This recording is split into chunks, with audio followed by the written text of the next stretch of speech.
बाबा ने लाला को बहुत मना किया, पर लाला हट पड़ गया और लाला की हट के आगे बाबा को स्वीकृति देनी पड़ी।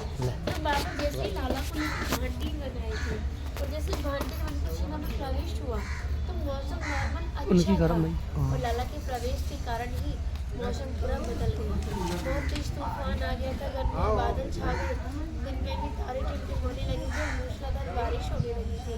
तो बाबा डर गए थे और इसी भांडी वट की आड़ लेके छिप गए थे। जिस जगह वो छिपे थे मान्यता है उस जगह पे आज भी राधे श्याम नाम के दर्शन होते हैं और ठाकुर जी की छवि नजर आती है। तो देखा ना, तो जो तूफान था वो शांत हुआ, एक दिव्य किरण उत्पन्न हुई। उस किरण का तेज इतना था कि हजारों सूर्य के समान, जिस कारण नंद बाबा की आंखें बंद हो गई, क्योंकि आप लोग तो एक सूरज की तरफ ही नहीं देख पाते, आप तो हजारों सूर्य के समान की जो किरण थी। तो नंद बाबा ने जो प्रकाश शांत हुआ तो अपनी आंखें खोली तो एक सुंदर कन्या का दर्शन पाया। तो बाबा बड़े ही आश्चर्यचकित हुए कि अभी तो तूफान था, लाली तू कौन है और कहाँ से आई है, अपना पूर्ण परिचय दे। तो राधा रानी ने अपना नाम वन सखी बताया और बोली बाबा आपको मैं भी देखता हुआ आपके पास आई हूँ। फिर जो राधा रानी की निगाह बाबा पे लग रही गोदी में लाला पे गई और बोली बाबा तुम्हारा लाला बड़ा सुंदर है, जाए तुमको गोदी में दो। तो बाबा बोले देख लाली, ऐसे तो लाला को ना दूंगो, पहले तो अपना पूर्ण और सही परिचय देगी जब भी तो लाला को दूंगो, क्योंकि मैं तो जब बहुत दिनों से गैया चरा भी आ रहा हूँ पर मैंने तो आज तक नहीं देखी। और तो इतनी छोटी सी जब मौसम को देख के भयभीत ना हुई, जो मैं इतना बड़ा जब मौसम को देख के भयभीत है वो। तो जो नंद बाबा ने इतना आग्रह श्री जी का सुना तो श्री जी ने नंद बाबा को दिव्य रूप का दर्शन दिया। जैसे ही श्री जी के दिव्य रूप के दर्शन नंद बाबा ने पाए उन्हें नतमस्तक प्रणाम किया। फिर उन्हें स्मरण हुआ कि ठाकुर जी के जो कुल गुरु थे, कान्हा के जो कुल गुरु थे वो बस गर्गाचार्य जी थे। तो गर्गाचार्य जी ने नामकरण के समय ही नंद बाबा को बताया था, क्योंकि जो गर्गाचार्य जी थे ना वो वासुदेव जी के कुल गुरु थे, तो ठाकुर जी के भी कुल गुरु हुए। तो नामकरण के समय नंद बाबा को बताया कि भांडी वन में युगल सरकार का मिलन होना है, यानी इन दोनों का विवाह होना है बाल रूप में। तो जैसे ही उन्हें स्मरण हुआ श्री जी ने फिर से 16 वर्ष का रूप लिया।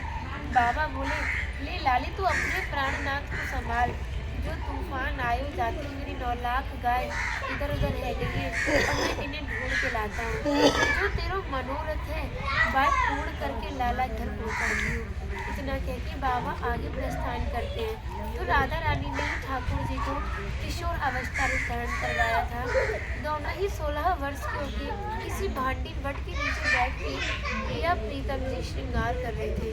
प्रिया जी प्रीतम जी का, प्रीतम जी प्रिया जी का। तो ब्रह्मा जी ने इतना सुंदर दिव्य नजारा भूलोक पर देखा तो उनको बहुत श्राप लगे हुए थे, जिस कारण का ब्रज मंडल में कहीं भी कोई स्थान नहीं था। उन्होंने सोचा आज युगल सरकार का मिलन है तो ना इन दोनों का विवाह संपन्न करा दिया जाए तो मुझे पापों से मुक्ति मिलेगी और शायद ब्रज में स्थान मिल जाए। यही सोचकर जो हमारे विवाह की पद्धतियाँ होती हैं वो 8 प्रकार की होती हैं। तो उसमें से एक पद्धति होती है गंधर्व पद्धति। उसी पद्धति के माध्यम से आपका विवाह संपन्न कराया जाए तो गंधर्व विवाह बोला जाता है। लेकिन विवाह हुआ सनातन धर्म से है, क्योंकि हमारे रिवाज होती है कि एक पिता अपनी बेटी के पीले हाथ नहीं करेगा, कन्या का दान नहीं करेगा तब तक विवाह संपन्न नहीं होगा, बेटी पराई नहीं मानी जाएगी। तो ब्रह्मा जी ने पिता और पुरोहित दोनों ही कार्य निभाए हैं। हमारे ये भी रिवाज होती है कि पुरोहित कोई शुभ कार्य या मांगलिक कार्य कर रहा हो उसको दान या दक्षिणा ना दे दो, शुभ कार्य सफल नहीं माना जाएगा। तो हमारे ठाकुर जी ने ब्रह्मा जी से कहा आपको क्या चाहिए मांगो। तो ब्रह्मा जी ने कहा नारायण मुझे आपकी चरण धूल और भक्ति चाहिए। तो ठाकुर जी ने तथास्तु बोला। तो ब्रह्मा जी ने उनके चरणों में से धूल ले जाकर जो पुष्कर राजस्थान में उनका मेन मंदिर है वहाँ पर ये विवाह की लीला थी। तो यहाँ पर राधा कृष्ण में बल युद्ध पता है किस कारण हुआ था कि यहाँ पे ठाकुर जी नित्य प्रतिदिन गाय चराने के लिए भांडीर बनाते थे। ये नित्य निकुंज लीलाओं का वर्णन भांडीर वन है। ठाकुर जी यहाँ पे नित्य लीलाएं करते रहते थे और भांडीर वन इतना घना जंगल था कि एक वट वृक्ष ही 4 योजनों में फैला हुआ था, 15 किलोमीटर में वृंदावन तक शाखा थी। तो आप अंदाजा लगा सकते हो कि जंगल कितना घना होगा। जो गोपियाँ थी वो नित्य प्रतिदिन यमुना महारानी में स्नान करती थी और स्नान करके जो माखन और जो छाछ होती थी उसको कंस से यहाँ पहुँचाती थी। तो इसी मार्ग से उनका जाना रहता था। तो एक बार जो ललिता सखी थी वो कान्हा का सखा जो मधुमंगल वो बातें बोली कि हमने सुनी कि कान्हा ने तो बड़े बड़े राक्षसन को वध करो है। तो मधुमंगल थोड़ा ईगो में आए कि बोला कि हाँ गोपी तुमने जो भी हमारे कान्हा के बारे में सुनो है वो बिल्कुल सही सुनो, हमारे तो बड़े बड़े राक्षसन को वध करो है। तो बोले अगर तेरो कान्हा हमारी राधा रानी से मल्ल जीत के दिखावे वो तो हम तेरे कान्हा जानेंगे, नहीं तो तेरो कान्हा कछु ना है। तो मधुमंगल बोला राधा रानी की बात कर रही हो, वो के सामने इतने बड़े राक्षस जो आसमान तक छिप रहे हैं वो तो टिक ना पाए, तो तुम्हारी राधा रानी कौन सी बड़ी बात है। ठीक है। तो गोपियों ने ये तय किया कि जो भी हार जाएगा दोनों में से उसको भंडारा करना होगा। तो कान्हा के पास मधुमंगल गया और बड़े उत्साह के साथ बताया कि जी छोरी यहाँ पे ना ब्रज की छोरी माखन और छाछ लेगी यहाँ पे इनकी जो मेन लीडर राधा हंसता है बाकी संग तेरो मल युद्ध रखो है। तो कान्हा बोलो तेने क्या करो, तू बता कोई छोरी तो है कि लड़वावे को, लड़ना तो तू लड़ना, मैं तो ना लड़ूंगा। क्योंकि गर्भ संहिता के अनुसार राधा रानी ठाकुर जी से 11 महीने 15 दिन बड़ी थे, ठाकुर जी डरते थे उनसे।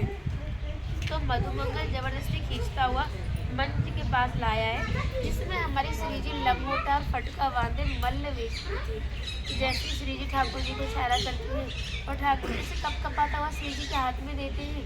जैसे ही उन दोनों का स्पर्श होता है ठाकुर जी को राधा रानी अंदर खींचते हैं और उसमें एक पछाड़ देते हैं, ठाकुर जी नीचे और राधा रानी हमारी ऊपर। तो सभी गोपियाँ बड़ी खुश होती है कि हमारी राधा रानी जीत गई। जब कान्हा अपनी चखाओं की तरफ निगाह घुमा के देखता है और कहता है भैया तुमने काय को मुँह लटका रखो है, मैं हूँ तो जीता हूँ, तुम हूँ तो ताली बजाओ। तो सखा बोले एक तो छोरी के सामने हार वो, एक तो नीचे पड़ो है, उनके सामने हमारी नाक कटवा दी, ऊपर से कह रहा हूँ मैं हूँ तो जीता हूँ, तुम हूँ तो ताली बजाओ।